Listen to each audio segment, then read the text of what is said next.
ठीक है, आप देखेंगे यहाँ पे 1% कंपनी स्क्रीन पे अभी विजिबल होगा आपको।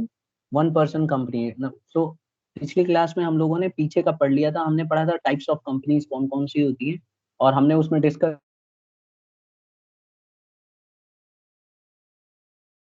1% कंपनी। और पिछली क्लास में हमने प्राइवेट कंपनी भी डिस्कस कर लिया, पब्लिक कंपनी भी डिस्कस कर लिया। अब आज की क्लास में हम 1% कंपनी करेंगे। ठीक है, उससे पहले एक बार जल्दी जल्दी रिकैपिचुलेट कर देता हूँ। प्राइवेट कंपनी में हमने पढ़ा था कि ये वो कंपनी होती है जिसमें जितने भी इसके मेंबर्स हैं उनके रेस्ट्रिक्शंस होती हैं, उनके राइट्स को जो रेस्ट्रिक्ट किया जाता है कि वो ट्रांसफर नहीं कर सकते अपने शेयर, सिर्फ मेंबरों के बीच में कर सकते हैं, बाहर के लोगों को नहीं कर सकते। दूसरा हमने पढ़ा था कि इनके कम से कम 2 और ज्यादा से ज्यादा 200 मेंबर ही हो सकते हैं, इससे ज्यादा नहीं हो सकते। और कंपनी के पास पावर नहीं है पब्लिक से सिक्योरिटी सब्सक्राइब नहीं कर सकती, मतलब मांग नहीं सकती पैसे, सिर्फ अपने मेंबरों से मांग सकती है। ये हमने पढ़ लिया। और हमेशा हम ध्यान रखना है कि प्राइवेट कंपनी को अपने नाम के एंड में प्राइवेट लिमिटेड वर्ड यूज करना पड़ेगा। फिर बात करते हैं पब्लिक कंपनी की। देखिए, पब्लिक कंपनी में हमने पढ़ा था कि पब्लिक कंपनी वो कंपनी है जिसके मेंबर्स कम से कम 7 हो और ज्यादा से ज्यादा कोई लिमिट नहीं है। अच्छा, इस कंपनी को कोई रेस्ट्रिक्शन नहीं होता, अपने शेयर्स को ट्रांसफर कर सकती है। और तीसरा हमने पढ़ा था कि ये not prohibited from inviting the public, इसको कोई प्रोहिबिशन नहीं है, ये आराम से अपने पब्लिक से जो है पब्लिक को इनवाइट कर सकती है, सब्सक्राइब कर सकती है। फिर इसके बहुत सारे एडवांटेजेस हैं पब्लिक कंपनी के मुकाबले, ये हम सब पढ़ चुके हैं। आज हम पढ़ने जा रहे हैं 1% कंपनी। तो देखिए, सबसे पहले 1% कंपनी क्या होती है। 1% कंपनी एक ऐसी कंपनी होती है जो इसमें सिर्फ एक ही पर्सन मेंबर के तौर पे होता है। ठीक है, तो सेक्शन 3 पार्ट 1 या sub section 1 of Indian companies act 2013 क्या कहती है। ये कहती है कि कोई भी 1% कंपनी के अंदर खाली नेचुरल पर्सन होगा जो रेजिडेंट होगा इंडिया का, यानी कि भारत का नागरिक होगा, वही 1% कंपनी चला सकता है। जैसे मान लो कोई फॉरेनर है और भारत में है, तो वो 1% कंपनी स्टार्ट नहीं कर सकता। ठीक है, दूसरा हमने इसमें देखो, अगर आप देखो इसमें कुछ पॉइंट्स हैं जो हमें ध्यान रखना है कि कोई भी पर्सन अगर भारत का नागरिक है ना, तभी जाके उसे रजिस्ट्रेशन करा पाएगा, नहीं तो उसका रजिस्ट्रेशन भी नहीं होगा। ठीक है, एंड जो भी पर्सन 1% कंपनी है उसके अंदर कहीं दूसरी कंपनी में ना मेंबर नॉमिनी नहीं होना चाहिए। ठीक है, मतलब एक अकेला नॉमिनी होना चाहिए। जैसे मान लो नॉमिनी कौन होता है, जिसकी डेथ होने के बाद उसको पैसे मिले। तो अब आपको पता है 1% कंपनी तो एक ही आदमी चलाता है, तो किसी ना किसी को तो नॉमिनी बनाएगा ना वो। तो कहीं ऐसा ना हो कि एक जगह किसी और का नॉमिनी हो और खुद एक जगह चला रहा हो, तो 2 जगह हो जाएगा। क्योंकि वो जो दूसरा मरेगा तो ऑटोमेटिकली 1% कंपनी का शेयर इसको मिल जाएगा। तो इसी से बचाने के लिए पहले ही रूल बना दिए है कि अगर ये 1% कंपनी कोई व्यक्ति चलाता है तो वो नॉमिनी नहीं होगा कहीं और 1% कंपनी में। ये बात समझ में आ गई सबको क्लास? ठीक है। Yes sir. ठीक है, अब देखो एक चीज आपके दिमाग में आई होगी कि सर भारत का नागरिक कौन कहलाएगा। कोई बताएगा भारत का नागरिक बनने के लिए आपको क्या रूल फॉलो करना पड़ता है? तो जिसके आधार कार्ड हो गया। कितने दिन भारत में लगातार रहोगे तो भारत का रेजिडेंट बन जाओगे? सर लगातार रहने से नहीं होता सर, वो एक पर्टिकुलर ईयर डिसाइड होता है। अच्छा, अगर क्या? बताइए बताइए। सर जिसके एंसेस्टर्स भी इंडिया से ही रिलेट करते हो और वो भी इंडिया में ही बोर्न हुआ हो। ठीक है, ठीक है, चलो आपकी बात मान ली, इंडिया में बॉर्न हुआ होगा तो ऑटोमेटिकली इंडियन सिटीजन बन गया है ना। लेकिन ऐसा भी तो हो सकता है कि वो जाके विदेश रहता हो, इंडिया बहुत कम आता हो। तो क्या मतलब, मान लो भारत में उसका जन्म हुआ और वो फॉरेन चला गया और फिर बहुत रेयर आता है, 10 दिन 20 दिन 25 दिन 1 महीने 2 महीने के लिए आता है, फिर वापस चला जाता है, तो क्या वो रेजिडेंट इन इंडिया कहलाएगा, Indian citizen? No sir. No sir. ठीक है, तो अब देखो यहाँ पे ना रेजिडेंट इन इंडिया की मैं बात कर रहा हूँ। इंडियन सिटीजन तो ठीक है, अगर बर्थ हुआ है तो इंडियन सिटीजन है, उसके पास अधिकार है। और जो इंडियन सिटीजन को राइट्स मिलते हैं ना, वही राइट्स उसको मिलेंगे। पता है आपको, भारत में अगर हमने जैसे बर्थ ले लिया, अब हम फॉरेन कंट्री में भी जाके रहेंगे तो हमें बहुत सारे राइट्स मिलते हैं। जब हम इंडिया आते हैं ना, तो और सिटी जैसे फॉरेनर्स आते हैं उनकी तरह नहीं रहते हम लोग, हम लोगों को बहुत सारा राइट मिलता है। आपने देखा होगा अभी एक कानून में भी चेंज किया गया है इसी को लेके। तो अगर आप रेजिडेंट इन इंडिया कहलाना चाहते हैं, तो रेजिडेंट इन इंडिया के लिए आपको कम से कम 182 डेज रहना पड़ेगा 1 कैलेंडर ईयर में। ध्यान रखिएगा 1 कैलेंडर ईयर में 182 डेज आपको रहना ही पड़ेगा। अगर आप नहीं है तो रेजिडेंट इन इंडिया नहीं कहलाएंगे, तो फिर आप 1% कंपनी भी नहीं चला सकते। ठीक है, तो यहाँ पे एंड बोला है, देखो यहाँ Indian citizen and resident in India. तो अगर आप इंडियन सिटीजन हो और उसके बाद भी आप अगर रेजिडेंट इन इंडिया नहीं रह रहे हो तो आप 1% कंपनी नहीं चला सकते। जैसे मान लो मैं इंडियन रेजिडेंट हूँ, मेरे पास आधार कार्ड सब कुछ है, मैं फॉरेन कंट्री चला जाता हूँ, अमेरिका या कहीं और मैं रेजिडेंट इन इंडिया नहीं हूँ, मतलब पूरे एक कैलेंडर ईयर में मैं 182 डेज नहीं रह रहा हूँ, तो मैं 1% कंपनी इंडिया में स्टार्ट नहीं कर सकता, मुझे रजिस्ट्रेशन ही नहीं मिलेगा। मुझे कम से कम 182 डेज इंडिया में रहना पड़ेगा एक साल के अंदर। ठीक है, कैलेंडर ईयर में, यानी जनवरी से लेकर 31 मार्च तक। आ गया बेटा सबको समझ में ये वाला पॉइंट? बोलो हाँ या ना। नहीं आया तो पूछ सकते हो। सर आ गया। आ गया। अच्छा, दूसरा पॉइंट है कि कोई भी व्यक्ति रजिस्ट्रेशन एक से ज्यादा जगह उसको रजिस्ट्रेशन नहीं मिलेगा। जैसे मान लो मैं 1% कंपनी चलाना चाहता हूँ तो मुझे खाली एक ही जगह रजिस्ट्रेशन मिलेगा। ये तो बड़ी सिंपल सी बात है, क्योंकि मैं एक ही जगह कर सकता हूँ 1% कंपनी। ठीक है, या फिर अगर मैं कहीं मान लो नॉमिनी बन गया, कहीं किसी 1% कंपनी में मेरे को किसी ने नॉमिनी बना दिया, तो फिर मैं 1% कंपनी स्टार्ट नहीं कर सकता। या तो मुझे नॉमिनी से हटना होगा इसके लिए, या क्योंकि मैं नॉमिनी हूं तो हो सकता है कि जैसी उसकी डेथ होगी मैं ऑटोमेटिकली 1% कंपनी का मेंबर बन जाऊंगा। तो इसीलिए ये जानबूझ के रूल बनाया गया है कि अगर आप नॉमिनी हो तो आपको 1% कंपनी में नहीं दिया जाएगा, क्योंकि काउंट कर लिया जाता है। और अगर आप नॉमिनी नहीं हो तो एक जगह रजिस्ट्रेशन करा सकते हो। ठीक है, फिर देखो तीसरा वाला, where a natural person being a member in 1% company in accordance with this rule becomes a member in another such company by virtue of his being a nominee in that 1% company, such person meet the eligibility criteria specified in sub rule 2 within a period of 180 days। तो ये कहता है कि अगर मान लो आप, किसी ने आपको नॉमिनी बना रखा है किसी एक पर्सन कंपनी में, 1% कंपनी में, तो आपको बनने के लिए कम से कम 182 डेज एलिजिबिलिटी जो क्राइटेरिया है आपको फुलफिल करना पड़ेगा। ठीक है, तो अगर आपको 1% कंपनी का मेंबर बनना है तो आप फिर वही क्राइटेरिया फुलफिल करने पड़ेगी जो रूल 2 में दिया हुआ है। देखो ये रहा रूल 2, इसमें आपको कम से कम जो है आपको रेजिडेंट होना पड़ेगा, 182 डेज के लिए बिलोंग करना पड़ेगा। इज इट क्लियर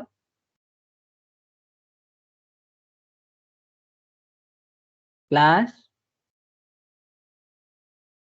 सर ये वाला यस एक सर। बार देखो ऐसे समझा देता हूँ, एक एग्जांपल से समझाता हूँ। जैसे मान लो मैं 1% कंपनी चला रहा हूँ, ठीक है, और मैंने क्या किया, अपने किसी रिलेटिव को या कोई परिवार के सदस्य को मैंने 1% कंपनी बना दिया, मतलब सॉरी नॉमिनी बना दिया, नॉमिनी।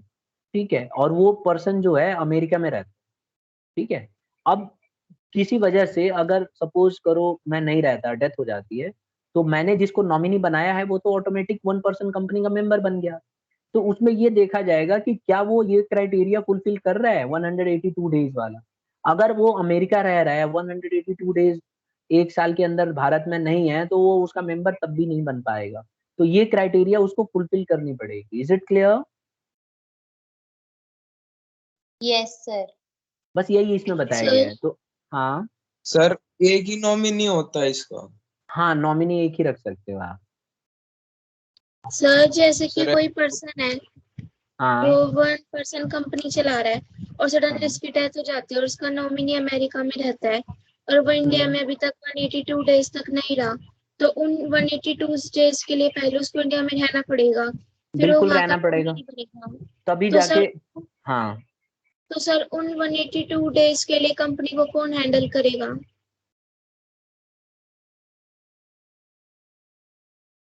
देखो जब उसको नॉमिनी बनाएंगे ना, तो नॉमिनी बनाते समय ही ये चीज को, क्राइटेरिया को देखा जाएगा कि क्या ये क्राइटेरिया को फुलफिल कर रहा है।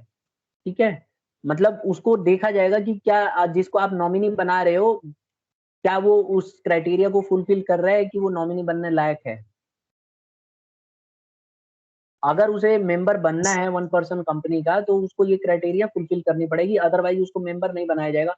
तो जैसे ही उसकी सडनली डेथ होगी तो कोई मेंबर बनेगा ही नहीं, क्योंकि वो क्राइटेरिया फुलफिल ही नहीं कर रहा है, उसके लिए उसे वो क्राइटेरिया फुलफिल करनी पड़ेगी।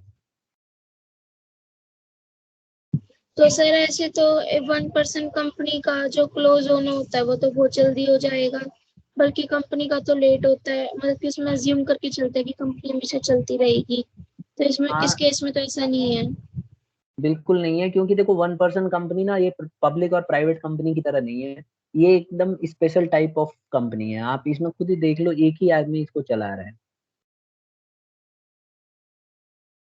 तो इसीलिए ये क्राइटेरिया उसको फुलफिल करना ही पड़ेगा। मतलब एक तरह से काफी हद तक सोल प्रोप्राइटर की तरह है, बस इसको थोड़ा स्पेशल पावर्स दिए गए हैं।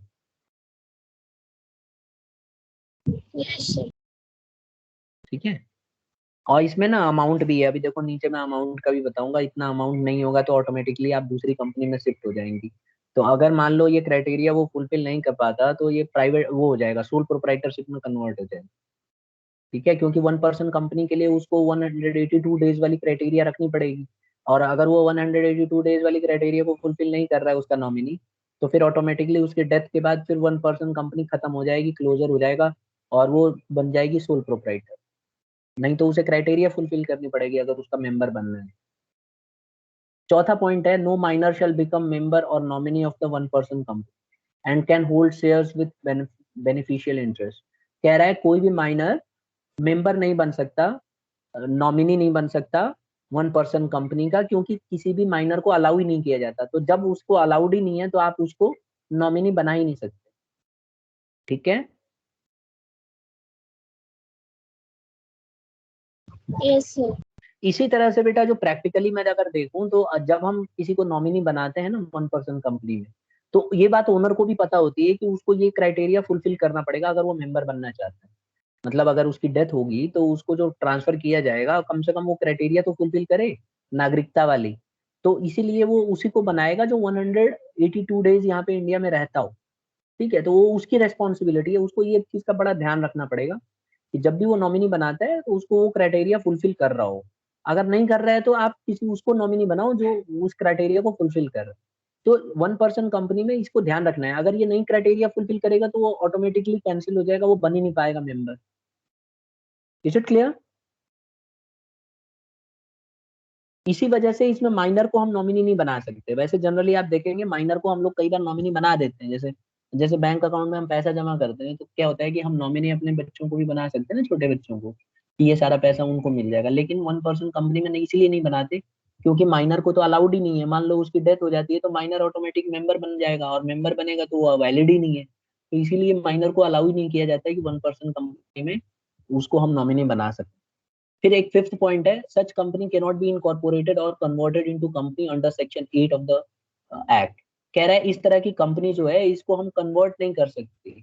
यानी अगर आपने 1% कंपनी बनाया है तो इसको हम कन्वर्ट नहीं कर सकते। Under section 8 of the act लिखा हुआ है साफ साफ कि अगर आप चाहते हो कि इसको बाद में कोई और कंपनी में कन्वर्ट कर दो तो आप नहीं कर सकते, 1% कंपनी ही रहेगी, या फिर इसे बंद करके आपको दूसरी बिजनेस स्टार्ट करनी पड़ेगी। Am I clear? मतलब इसको रजिस्ट्रेशन नहीं करा सकते, आप इनकॉर्पोरेट नहीं करा सकते। अगर आप सोल प्रोप्राइटर बनते हो तो आपको इनकॉर्पोरेशन की जरूरत नहीं है, तो सोल प्रोप्राइटर तो आप बन जाएंगे। लेकिन आप पब्लिक कंपनी प्राइवेट कंपनी में नहीं कन्वर्ट कर सकते आप अपने आप।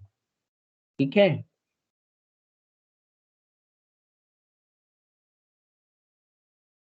क्लास, एम आई यस ऑडिबल? सर। फिर देखो एक और है, such company can not carry out non banking financial investment activities including investment in securities of anybody corporates. मतलब कह रहा है कि इस तरह की जो कंपनी है नॉन बैंकिंग फाइनेंशियल इन्वेस्टमेंट नहीं कर सकती। मतलब इसको सारे के सारे इन्वेस्टमेंट जो है अपने बैंकिंग फाइनेंशियल इन्वेस्टमेंट करने पड़ते।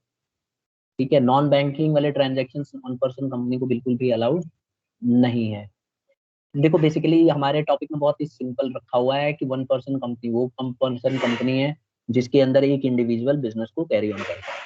तो इतना ही आपको अभी फिलहाल याद रखना है, ज्यादा करने की जरूरत है। और ये डिटेल्स में थोड़ा सा और इसको पढ़ सकते हो। सेवेंथ पॉइंट देखो, no such company can convert voluntarily into any kind of company unless 2 years have expired from the date of incorporation of 1% company except threshold limit। तो देखो कोई भी कंपनी अपने आप को दूसरे तरह की कंपनी में नहीं कन्वर्ट कर सकती कम से कम 2 साल तक। ठीक है, अगर 2 साल इनकॉर्पोरेशन के यानी कि रजिस्ट्रेशन के हो जाते हैं उसके बाद ही अपने आप को कन्वर्ट कर सकती है अगर करना भी चाहे। हाँ, ऑटोमेटिकली कन्वर्ट हो सकती है अगर उसका पेड अप शेयर कैपिटल बढ़ जाता है, 50 लाख से ज्यादा हो जाता है और एनुअल टर्नओवर 2 करोड़ से ज्यादा हो जाती है। एनुअल टर्नओवर का मतलब है सेल्स। तो अगर उसका सेल्स जो है 2 करोड़ से ज्यादा हो जाता है तो ऑटोमेटिकली जो है वो इस क्राइटेरिया से बाहर निकल जाए। ठीक है, तो अभी तक हमने क्या पढ़ा, 1% कंपनी क्या है। 1% कंपनी एक ऐसी कंपनी है जिसके अंदर एक ही पर्सन मेंबर हो सकता है, वो अपने नॉमिनी को बना सकता है। इसके अंदर अगर आपको बनना है तो आपको दो चीजें ध्यान रखनी है, एक तो भारत की नागरिकता होनी चाहिए यानी कि इंडियन सिटीजन होनी चाहिए, दूसरा इंडियन रेजिडेंट होना चाहिए। और इंडियन रेजिडेंट होने के लिए आपको एक कैलेंडर ईयर में 182 डेज कम से कम भारत में आप रहे होने चाहिए। ठीक है, तभी जाके आप इंडियन रेजिडेंट होंगे। और यही मेन मेन चीजें हैं इसमें। फिर एक लिमिट भी तय की गई है कि 50 लाख रुपए से ज्यादा, आप देखो इसमें एक लिमिट है कि 50 लाख रुपीज से ज्यादा आप जो है आपका एवरेज टर्नओवर नहीं होना चाहिए, यानी कि पेड अप कैपिटल 50 लाख से ज्यादा नहीं होना चाहिए और एनुअल टर्नओवर जो है 2 करोड़ एक्सीड नहीं करना चाहिए।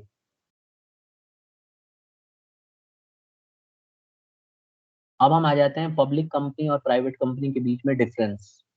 तो देखो सबसे पहले ये कल हमने थोड़ा बहुत इनको डिस्कस भी किया था। पब्लिक कंपनी में कम से कम देखो 7 जो है मेंबर्स होने चाहिए और ज्यादा से ज्यादा अनलिमिटेड हो सकते हैं। जबकि प्राइवेट कंपनी में अलग है, प्राइवेट कंपनी में कम से कम 2 होने चाहिए, ज्यादा से ज्यादा 200। तो 200 से ज्यादा नहीं हो सकते प्राइवेट में, ये ध्यान रखना है। जबकि पब्लिक में कितने भी हो सकते हैं, कोई लिमिट नहीं है पब्लिक के अंदर।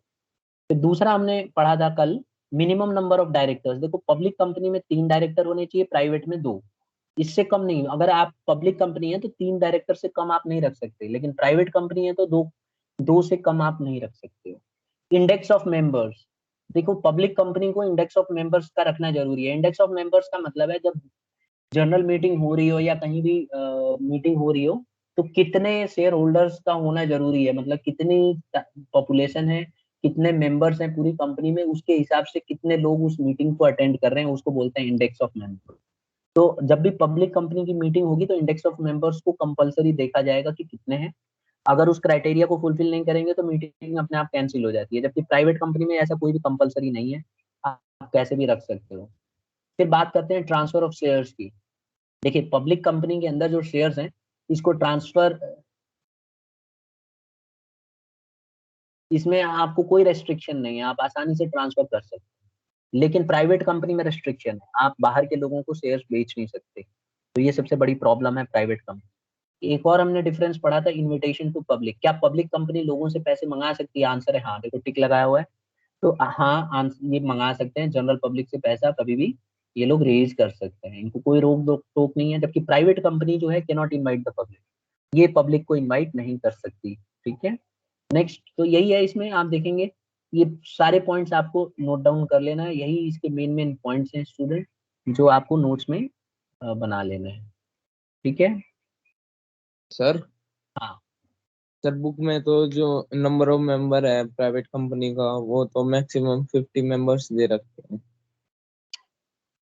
नहीं बेटा, 2013 एक्ट के बाद इसमें बदलाव आ गया है, अब 200 मेंबर्स हो चुके हैं। आपके पास पुरानी बुक है क्या? यस ये सर। ये 1956 एक्ट में था, अब चेंज हो गया ना एक्ट। अब क्या कर दिया, इसको 200 कर दिया। आप देखो उसमें पूरा क्या लिखा हुआ है, एक बार पढ़ो, वो पुराने मेंबर्स की भी बात कर रहा हो, पढ़ो तो एक बार पूरा पढ़ना। ये सर मिनिमम मेंबर 2 मेंबर है और हाँ मैक्सिमम 50 मेंबर है। हाँ, और ब्रैकेट में दिया पब्लिक होगा कुछ। हाँ, नहीं सर दिया। ब्रैकेट में नहीं है कुछ भी। ठीक है, तो वो गलत है बेटा, उसको चेंज कर लो, अमेंडमेंट हो गया ना, बदलाव हो गया है। ये पहले का है, अब 200 मेंबर कर दिए। ठीक है, ओके सर। और कुछ? क्या है ना कि एक्ट जब चेंज होता है ना तो सब कुछ चेंज हो जाता है। हाँ बोलो।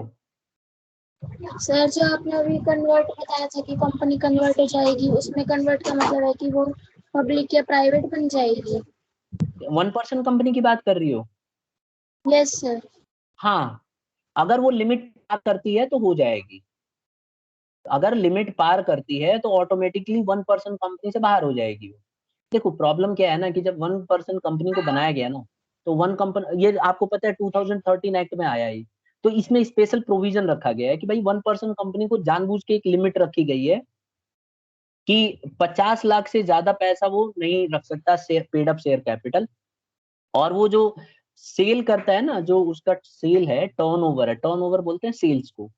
तो इसने लिखा है ड्यूरिंग द रिलेवेंट पीरियड। अब ये रिलेवेंट पीरियड पता है 2 साल है, एवरेज लेते हैं 2 साल। तो 2 करोड़ से ज्यादा नहीं हो सकता है, ऐसा रूल है।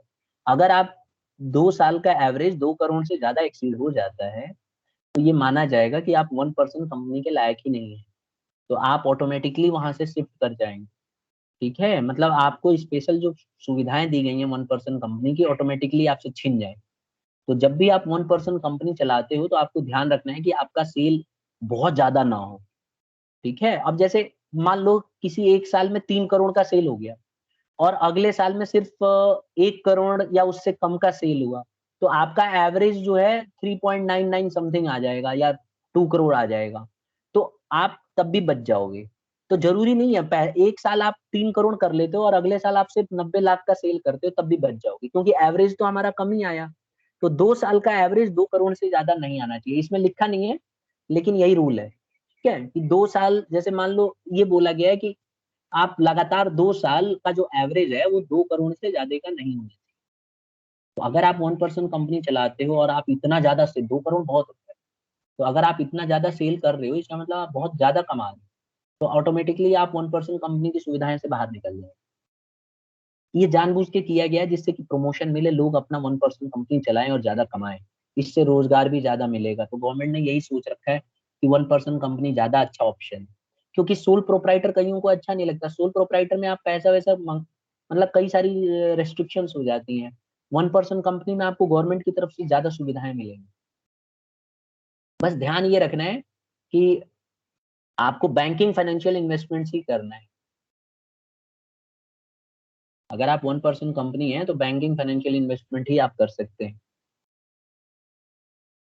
सर अगर कोई 1% कंपनी बाहर हो जाती है इस कैटेगरी से और उसके बाद वो पब्लिक या प्राइवेट नहीं बनना चाहती, तो उस केस में उस कंपनी को क्या कहेंगे? तो देखो, इसमें रूल तो यही है कि 1% कंपनी से आपको बाहर निकाल दिया जाएगा, मतलब आपको ये फैसिलिटी नहीं मिलेगी।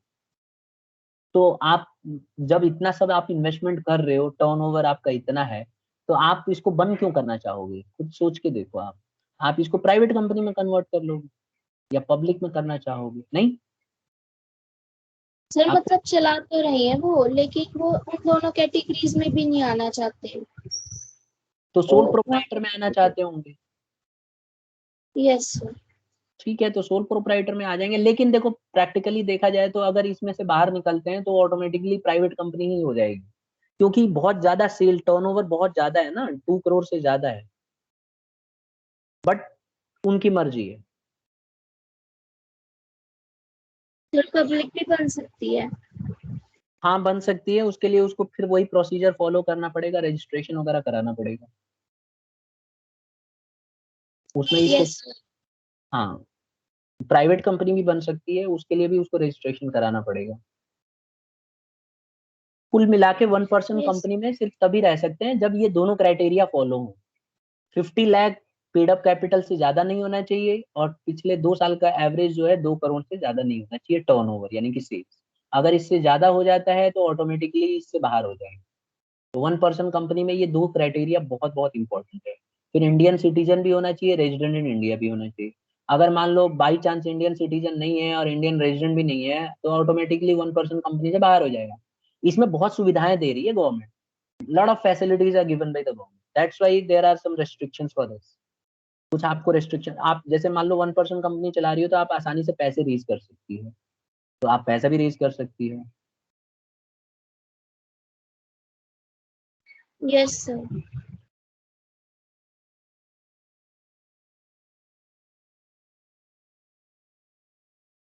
अब जैसे क्या है कि मैं आपको और थोड़ा सा बताऊं, देखो जैसे 1% कंपनी है आपकी, 1% कंपनी, आप सेक्शन 8 कंपनी में आना चाहते हो। सेक्शन 8 कंपनी कौन सी होती है?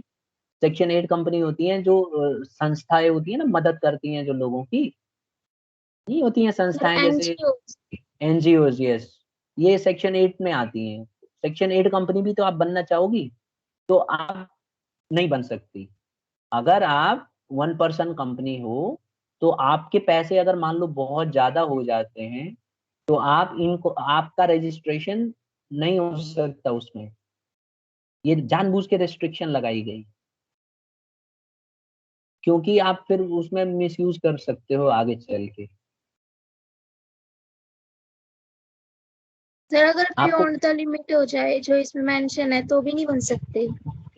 बियॉन्ड द लिमिट हो जाए तो आप 1% कंपनी से बाहर हो जाएंगे, ठीक है। तो आप इसको कन्वर्ट नहीं कर सकते, कहने का मतलब आप इस पैसे को मतलब आप अपनी कंपनी को कन्वर्ट करके और दूसरी कंपनी नहीं बना सकते हो सेक्शन 8 कंपनीज में, यानी कि एनजीओज वगैरह में, एनपीओज वगैरह में,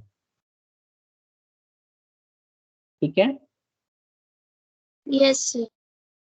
इसके बारे में ना आप आगे चल के पढ़ेंगी बीकॉम में, या आप सीएस करेंगी या सीए करेंगी तो ज्यादा डिटेल में आपको मिलेगा। अब अपनी बुक में तो खाली डेफिनेशन है इसकी बस, ठीक है। आपने देखा होगा बुक में ज्यादा आपको नहीं मिलेगा मटेरियल, और ज्यादा इस पे हम डिटेल में डिस्कस भी नहीं कर सकते क्योंकि फिर हमें फिर वही है, सिलेबस में नहीं है इतना ज्यादा, ये सिर्फ टाइप्स में एक बार को उसको समझाया गया।